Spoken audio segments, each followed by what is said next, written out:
And we're back with Truth Unrestricted, the podcast that would have a better name if they weren't all taken. I'm Spencer, your host. Today's episode will be a little bit different. I'm hoping for a little indulgence here. Before I get into all that, I just want to remind everyone here where I can be found if you have any comments, concerns, rebuttals, etc. That place is truthunrestricted@gmail.com. As some listeners already know, my father recently passed away. I didn't produce a podcast last week, and I thought about skipping this week as well. I have an episode recorded that I intended to be the next episode that immediately followed the last episode because they kind of go together.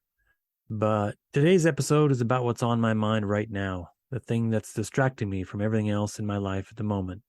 I struggled with the decision to do this as an episode as it seems too personal. I'd like the content here to be relevant to everyone in their everyday lives to every extent possible. But I also want to be sure that I'm not shying away from a topic or an aspect of a topic that I should be talking about. Confronting our own selves about things we are mistaken about is not easy. Having the courage to ask yourself if you've been mistaken about something that you've assumed was true for your whole life is pretty scary. No one should attempt to do it without a boatload of facts and a way to interpret them so as to come to realistic conclusions. With that in mind, I discovered in myself an unwillingness to podcast about some of the things that have been in my mind this week, which meant that I should definitely screw up the courage and do exactly that.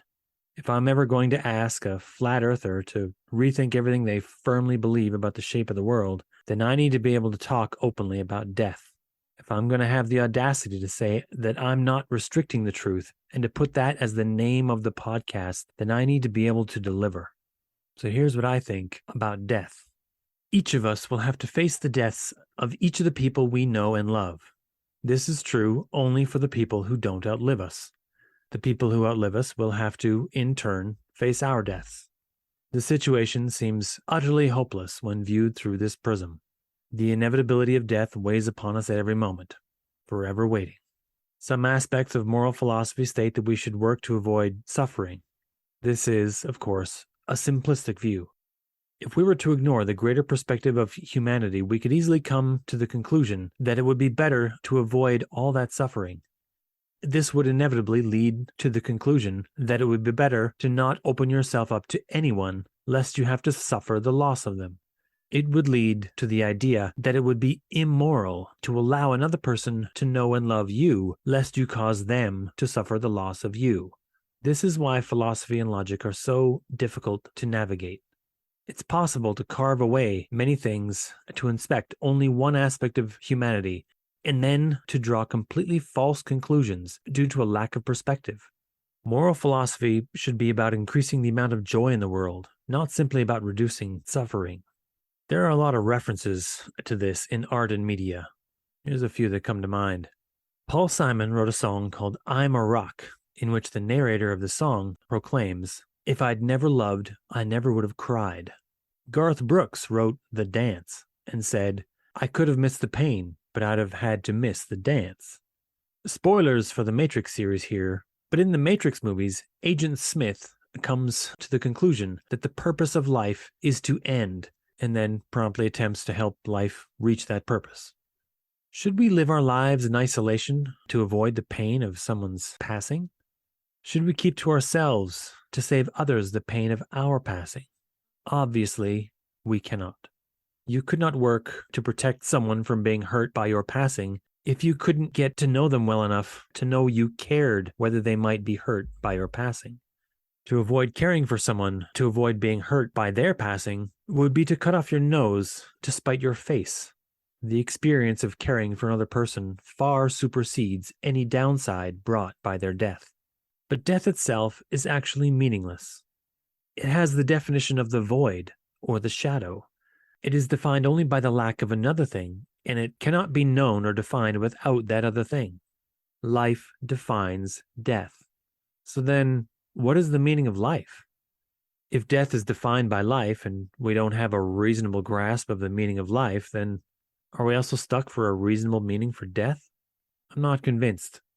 I think we can understand shadows without knowing that the sun is a prolonged nuclear reaction occurring millions of miles away.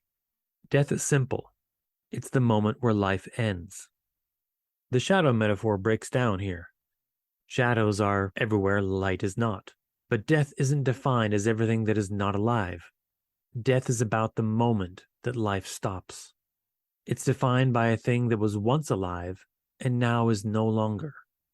Cells are alive, they reproduce, they die. Life has evolved well past single cells, and we look at very complicated creatures who themselves are a collection of many different kinds of cells, and we call the collection itself one life. That one life has new cells being created and old cells dying off every day. We don't look at that creature as partly dead or on the verge of death simply because it is comprised of cells that are currently dying. In the meta perspective, we see the whole of a creature as having a different definition than the sum of its parts. We generally recognize that each creature continues to be alive until its current collection of functions all cease. In medicine, we've come to recognize that some of these processes are more critical than others, and this brings us to start checking for specific things to interpret the property of aliveness. We check for a heartbeat. We watch for air to move into lungs. We check for eye movements. We recognize that when these things are no longer happening, the creature is functionally dead. It may be again that some of the individual cells which make up the creature are yet alive, but this is of no concern. We know that the larger processes that would feed those cells have stopped, and these cells will soon also die. Every once in a while, we take a collection of these cells and move them to a more viable host in something we call organ donation. Sometimes we attach an emotional value to those cells and therefore extend that value to the person receiving the organ. Some of us come to the belief that a piece of our loved one is yet alive inside another person. Should we apply emotional value to collections of living cells that originated in the body of a loved one? Do you feel emotionally attached to your father's kidneys while they're in your father's living body? If not, why would you form this kind of emotional attachment to them after your father has passed? If a little boy in Idaho got a kidney from your dad, should you seek to form a bond with that little boy from Idaho so as to be closer to the remaining living cells from your dad's body? Or should you accept that the entity that comprised your dad was a whole that exceeded the sum of its parts, and now that the whole has passed, the remaining parts are of no consequence? So far, I've just been talking about the mechanics of death. Death has a greater meaning to us as humans. We are conscious and self-aware. As long as we are alive, we are having new experiences. Our brains are rearranging neurons to form memories of those experiences. At the moment of death, this stops happening. No more experiences. And all the memories that were formed in our brains are now worthless, inaccessible. We comfort each other by reminding each other that others of us have survived the deceased and that the living carry with them memories of those who are gone. This works for a while. We tell stories about people we once knew, and sometimes we pass on stories about people that other people told to us. The number of moments in our lives is limited, so we can't tell every story to everyone we meet. We tell the significant stories, or the stories relevant to that moment. This creates a filter for which stories get passed on and which eventually die with us. If a story is significant enough, it will last for generations. However, most of us know very few or perhaps none of the stories from our great-great-grandparents' generation. Very few people have had the opportunity to adequately prepare for death before it happens to them. Some people are aged and have divested their wealth to cash and are living on whatever funds they have before they die in an old age home. But many more don't get that far. Most people still have worldly business that they would like to have gotten to before they passed. We tend to look at those deaths with a greater sadness. Jimi Hendrix died in 1970 when he was just 27 years old. How much more music could he have made if he had lived to the present day? The fact is that most people have ongoing things at the moment they die, unfinished projects, things left unsaid to loved ones. If you had the power to question each person in the brief moments before they died about the possibility of their lives ending at that moment, you are more likely to have a list of regrets than a list of accolades. That unfinished business becomes baggage for those who survive them. Sometimes it's simple. A jigsaw puzzle that was begun and never finished. A person can choose to complete it in their stead, or could simply box up the pieces and put them back on the shelf. But the unfinished emotional business is much heavier. If your last words to someone were words of anger or hatred, it is now too late to explain to them that you were speaking just in a moment of anger or outrage, and that the moment is now past. You cannot now apologize or retract or repair anything.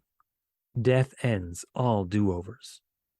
Should we indulge in the telling and retelling of our stories about our loved ones who have passed, so as to pass on their legacy and memory, as a flower might pass seeds onto the wind?